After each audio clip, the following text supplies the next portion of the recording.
Classic, hole 16 with Maria Fassi. We're going to put Maria through a situational play. There's someone on the green right now, so we're going to talk about the layup first, and then she's going to play a second ball, which I believe is the way you would play this hole, going for it. So talk us through the yardage, what you've got, the elevation change, and how you're going to approach this whole tournament week.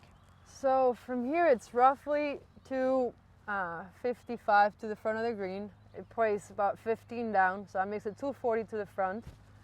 And everything just slopes towards the green. Yep. So, I mean, even if you just hit something 220, you have a pretty good chance of just getting it on the green. So, it's red stakes on the left. There's, of course, water there. I mean, worst case scenario, you can always make par if we go left. You drop down there from the penalty area if but I needed. think it's a nice risk-reward situation.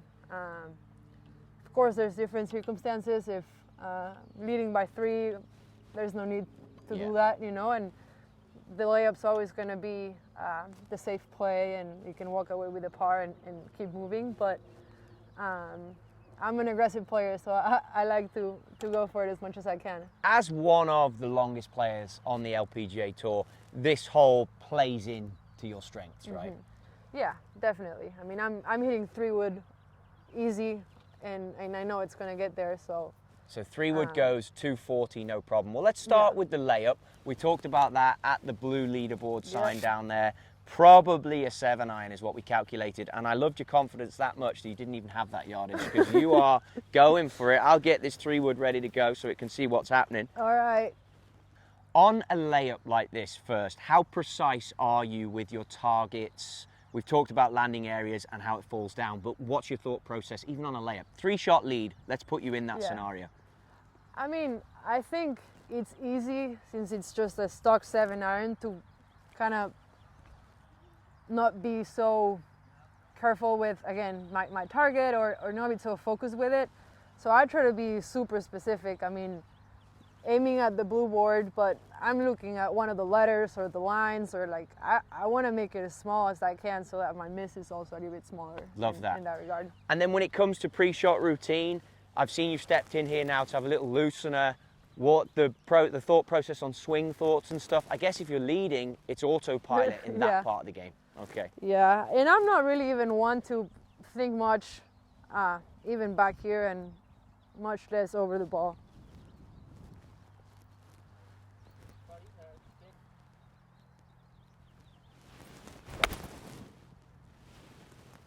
Pure. Very safe. I like it. Okay. Now the more exciting option. The one which you're going to play, for sure.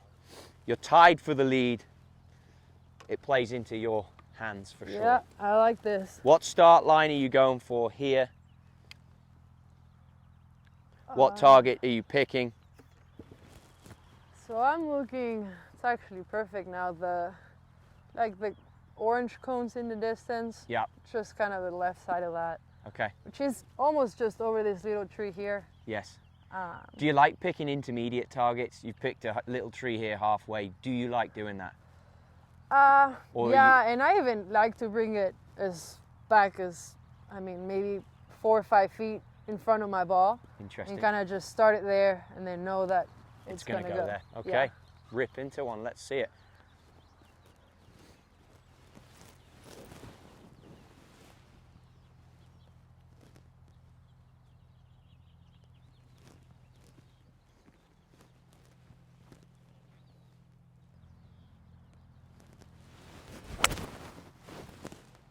Good. Catch that, or a little low in the face? A little low, but might kick left. I think it's going to be a great spot to bounce it Should down. be good. Yeah, good shot. Let's go down and check them out.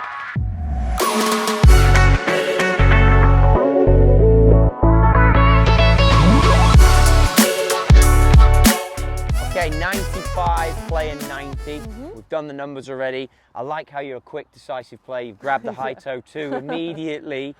Talk to me about it as you walk into it. Ball's a little below your feet. We're off a slight downslope. Does all that come into your mind? Yeah, so I kind of have a 3/4 shot with the 58 that goes like 85.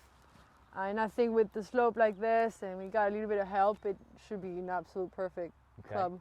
What adjustments do you make to your setup? The slope is probably 15 degrees down, so what adjustments do you make?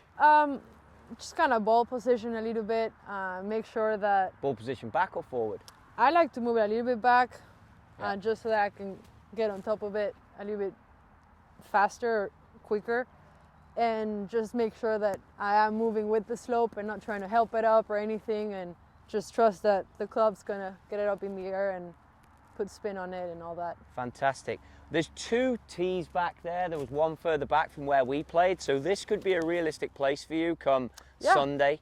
So tell me one thing I would maybe bring in if I was caddying for you. I'd talk about, on a shot like this, the green and the slopes, especially on the Puana as it gets late in the day. Are you thinking about the final run out of a shot like this, almost like a putt? Yeah, I mean, we would definitely talk about it. We would talk about where is the best putt to make, the best place to make a putt from. Yeah. So for this one, I think it's pretty flat all around it, so it's not necessarily like something that we really would be thinking about. But in any other pin location, we always try to make sure that we're below the hole or in a certain location where the putt's going to be easier. Okay. And we're going to have a better chance of making it. Like this one should kind of release a little bit to the right, and then after the hole it kind of comes back left. So it's amazing to hear how much goes in to tour players thinking that many things. So show us what you've got then. See if you can get this one nice and tight. All Make right. an easy 3, maybe even a 2. That'd be nice.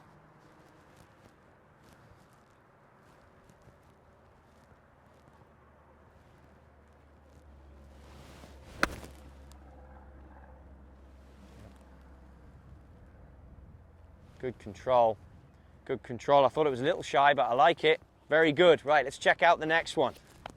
Okay, so this is where your 3-wood ended up. Well on, so you've made the yardage to hit the front of the green. Good. Obviously, if it was a back pin, this might be funky to a back pin. Certainly tucked to the right. To the right one, yeah. But I mean, it's pretty bread and butter now, fairly easy for you, right? You've gone ahead again, grabbed 58. You're very decisive around what you want to do around the green. I like that. I mean, I like that in all players. You view your short game as a strength of your game? I think I'm getting there. I'm definitely getting more comfortable around the greens. I definitely think the high toe helped me with that. I think we now have a lot more options and different shots that I can hit with the 58 degree with the high toe.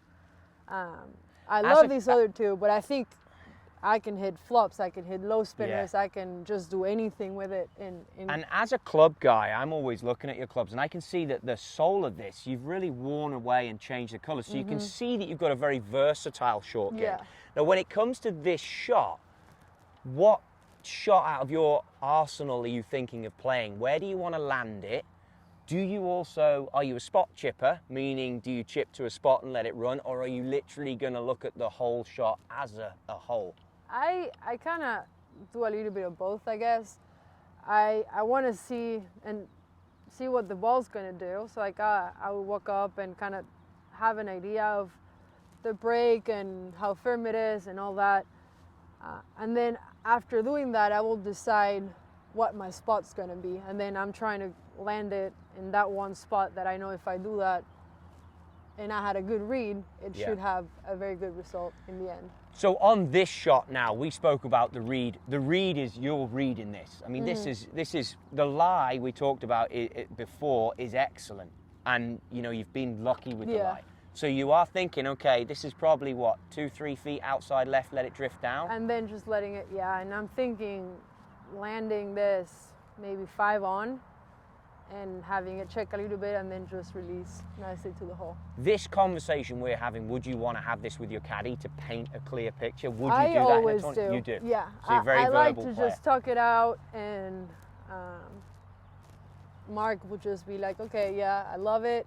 Or he'd be like, hey, let's go about it again. And most times we just really agree on things, but if he doesn't like something, or if he's like, hey, if you land this 5 on, we're gonna be 10 feet past or 10 feet short, then we gotta do something different, then he'll say that. But confidence is a delicate thing with a tour player. That must be a hard thing for him to manage. Like, where For me, this is green light. Like, I'd be feeding your confidence. I wouldn't even reach for the putter yet because I think you can hold this. Yeah. Is that something you would like, or would you want me to be a bit like, hey, watch out, don't let it run 3-4 feet by and sort of get... No, he's very positive with me. I mean, he knows me very well, where he knows when to say stuff and when to just say, hey, you got it, go chip it in, caddy. you know? Well, you reached for the high toe too so quickly, so maybe I should have just shut up straight away and let you hit it.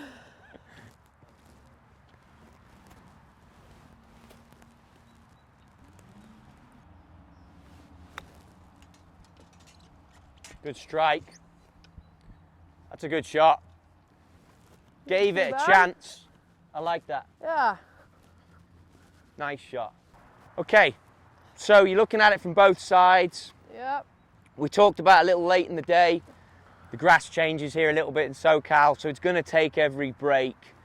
Yep. I see some different colour in the grass there.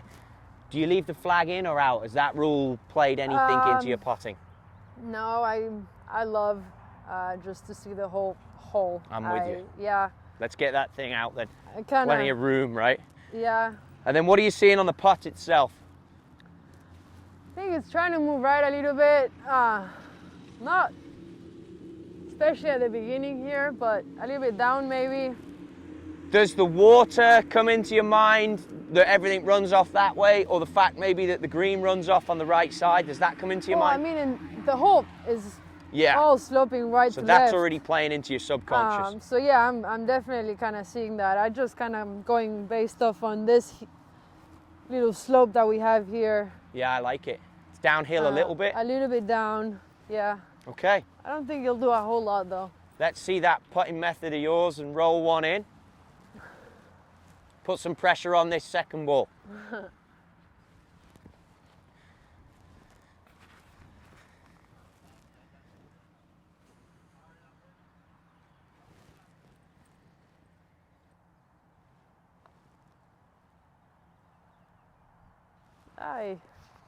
Unlucky, just moved off the right. Middle. That was a good putt though. I'll give you that one. I'm not sure you can do that on Sunday, but I'll give it you.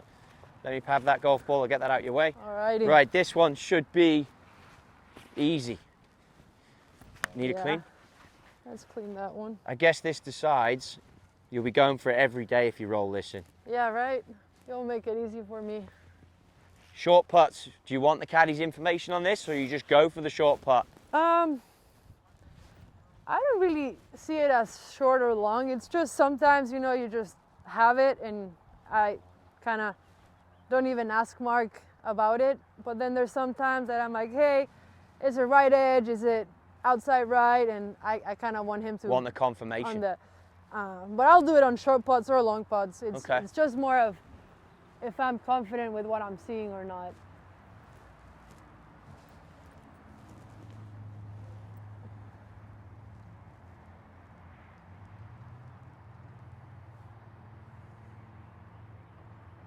And I see that you're lining up the ball Yeah. logo. It's not staying, but That's imperative to you, that's vital, something you love to do? I like to do it inside 10 feet. Okay, just as another checkpoint.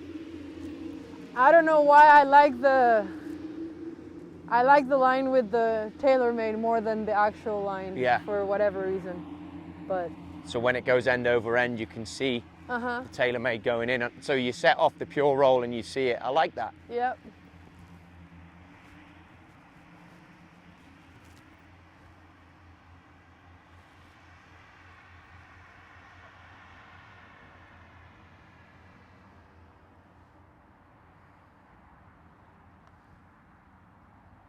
Solid. We're going for it. Every day. You're going for it every day. Maria, well done. Thank Awesome you. to see. Decision made on that one, if nothing Yeah, else. you made it easy for me. Good luck this week. Thank you. Always pulling for you. Appreciate it. Thanks.